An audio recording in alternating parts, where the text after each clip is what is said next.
열왕기상 6장 1절에서 13절 한 절씩 교독하겠습니다. 이스라엘 자손이 애굽 땅에서 나온 지 480년이요 솔로몬이 이스라엘 왕이 된 지 4년 15월 곧 둘째 달에 솔로몬이 여호와를 위하여 성전 건축하기를 시작하였더라.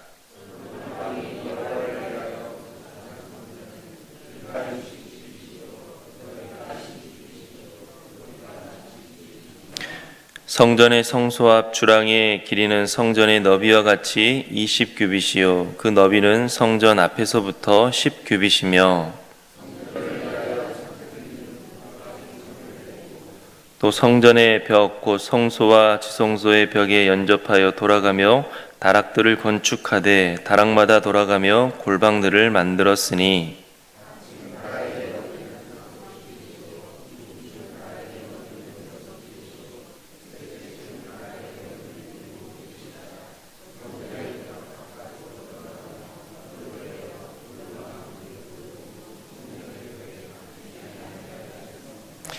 이 성전은 건축할 때에 돌을 그 뜨는 곳에서 다듬고 가져다가 건축하였으므로 건축하는 동안에 성전 속에서는 방망이나 도끼나 모든 철 연장 소리가 들리지 아니하였으며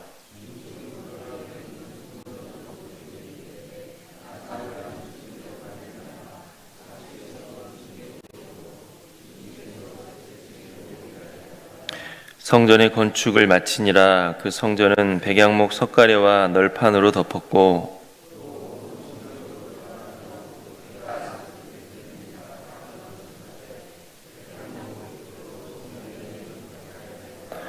여호와의 말씀이 솔로몬에게 임하여 이르시되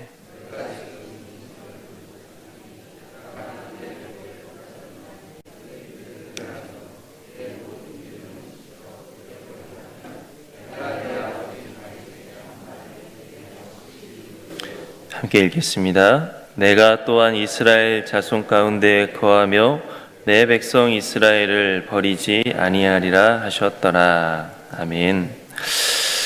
오늘 말씀은 솔로몬이 성전을 건축한 내용입니다.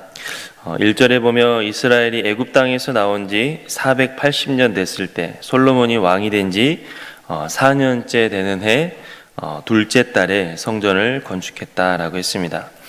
원래는 다윗이 자기는 궁궐에 사는데 하나님의 언약궤가 휘장 안에 있는 것을 안타깝게 여겨서 성전을 건축하고자 했지만 하나님께서는 성전 건축을 허락하지 않으시고 그 아들이 성전을 건축하게 될 것이다 라고 하셨습니다. 그래서 다윗은 말씀에 순종해서 성전을 건축하기 위한 준비는 자기가 할 수 있는 대로 다 한 후에 솔로몬에게 성전 건축을 맡겼습니다. 그리고 드디어 오늘 말씀에서 다윗이 죽고 난 뒤에 다윗을 뒤이어 이스라엘의 왕이 된 솔로몬은 하나님의 성전을 건축했습니다.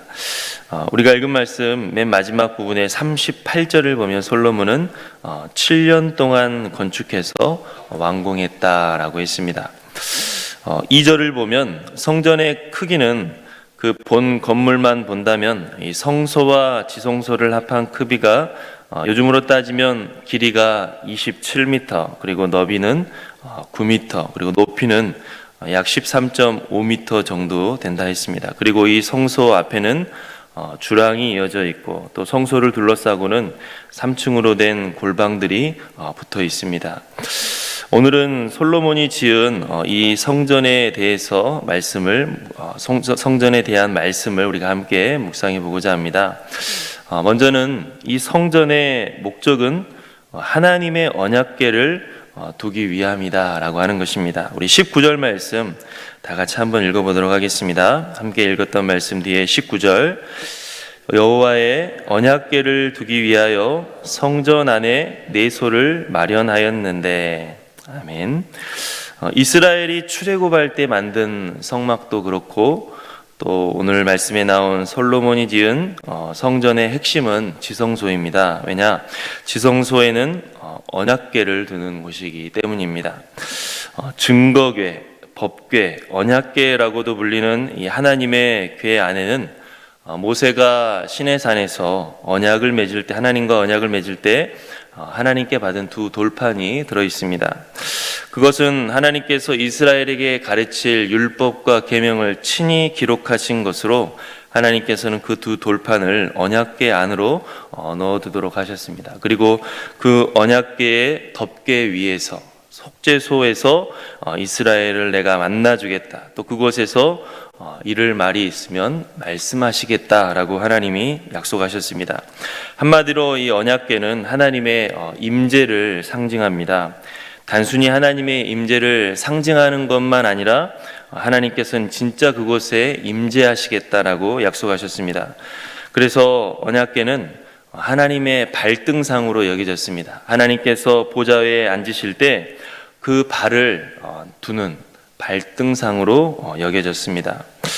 하나님께서는 이렇게 이스라엘 가운데 실제로 임재하신다고 하는 것이 얼마나 놀라운 일입니까? 만물을 창조하시고 소유하시고 다스리시는 하나님께서 나와 함께 하신다라고 하는 것은 세상의 어떤 것과 비교할 수 없는 일입니다. 더욱이 하나님을 거역하고 죄악에 빠져 있는 인간들에게 하나님께서 함께 해주신다고 하는 것은 말로 다 할 수 없는 은혜입니다.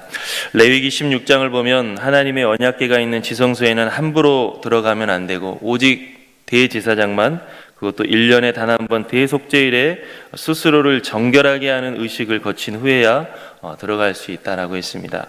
자칫해서 하나님 정하신 규례를 어기면 죽게 된다라고 했습니다.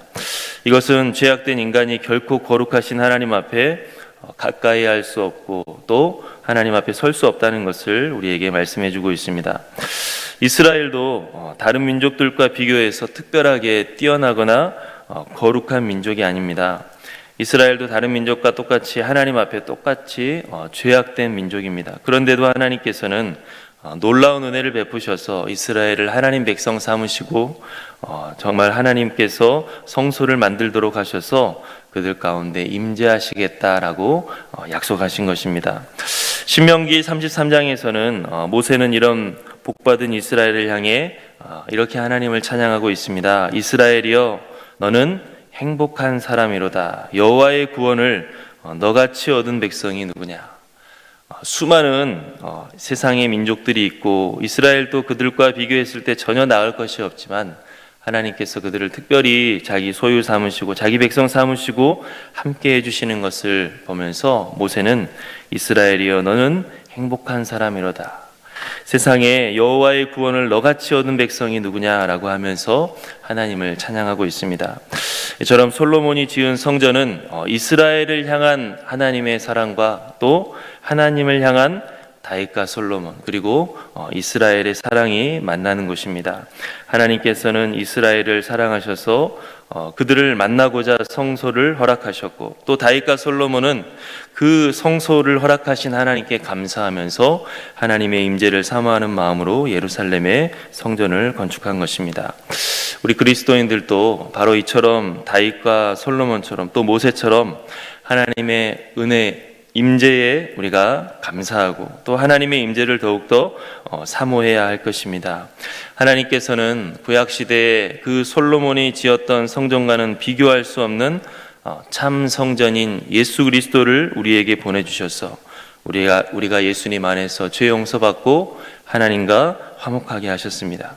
하나님께서는 예수님을 믿는 우리에게 내가 너희의 아버지가 되어주신다라고 말씀하셨습니다. 더욱이 성령께서는 우리 안에 예수님을 믿는 사람들 안에 직접 거하셔서 우리가 하나님의 성전이 되게 하셨다라고 말씀하고 있습니다. 구약시대의 이스라엘 사람들은 정말 그들에게 언약궤가 주어지기는 했지만 그 언약궤가 있는 지성소에 들어가기는 너무나도 어려운 일이었습니다. 함부로 들어갔다가는 하나님의 진노를 받아서 죽게 됐습니다. 그러나 지금 우리 그리스도인들은 예수님의 은혜로 구원받아서 마음 편하게 하나님을 아버지라 부를 수 있고 언제나 내 안에 거하시는 성령님께 인도를 구하고 함께 하시는 동행의 은혜를 구하면서 살아갈 수가 있게 됐습니다. 정말 구약시대 사람들로서는 감히 엄두도 낼 수 없는 놀라운 은혜가 우리 그리스도인들에게 주어진 것입니다. 그렇기 때문에 우리 그리스도인들은 예수 그리스도를 통해서 이렇게 우리를 구원해 주시고 우리 가운데 임재해 주시는 하나님께 늘 감사드리면서 살아야 될 것입니다. 또 우리와 함께 하신다는 바로 그 하나님의 약속을 우리가 믿고 더 충만한 하나님의 임재를 우리가 사모하면서 늘 하나님과 동행하면서 살아가기 힘쓸 수 있는 저와 여러분들이 될 수 있기를 간절히 바랍니다. 또 솔로몬이 지은 성전에 관한 말씀을 보며 두 번째 한번 생각해 볼 것은 건물을 지었다고 끝이 아니다라고 하는 것입니다. 우리 12절 13절 다 같이 함께 읽어보겠습니다. 12절 13절 내가 지금 이 성전을 건축하니 내가 만일 내 법도를 따르며 내 율례를 행하며 내 모든 계명을 지켜 내가 내 아버지 다윗에게 한 말을 내게 확실히 이룰 것이요 내가 또한 이스라엘 자손 가운데 거하며 내 백성 이스라엘을 버리지 아니하리라 하셨더라. 아멘. 하나님께서는 성전을 건축하는 솔로몬에게 내 법도와 율례와 계명을 따르고 지킨다면 내가 다윗에게 했던 약속을 이룰 것이고 이스라엘 가운데 살면서 이스라엘을 버리지 않을 것이다 라고 말씀하셨습니다. 이 말씀은 무엇을 보여주고 있습니까? 성전이라는 건물을 짓는다고 다 끝이 아니라라고 하는 것입니다. 성전이라는 건물을 짓는 것보다 더 중요하고 본질적인 문제가 있는데 그것은 하나님 말씀에 순종하며 하나님을 진실로 섬기는 것입니다. 성전을 짓는다고 솔로몬에게 다윗에게 약속한 것이 이루어지는 것이 아니라 솔로몬이 그 이후에도 계속 하나님 말씀에 순종하며 잘 하나님을 섬겨야 약속된 복이 주어진다라고 하는 것입니다. 성전을 짓는 것은 그것 자체로만 완벽한 행위가 아니라 하나님을 잘 섬기겠다는 표현 중에 하나일 뿐입니다. 그렇기 때문에 성전을 지어놓고 하나님을 잘 섬기지 않는다면 성전 건축은 아무런 의미가 없는 것이 되고 맙니다. 오히려 아무리 웅장하고 아름다운 성전을 지어도 하나님을 잘 섬기지 않는다고 한다면 약속된 복을 받기는커녕 오히려 하나님의 심판을 받게 됩니다.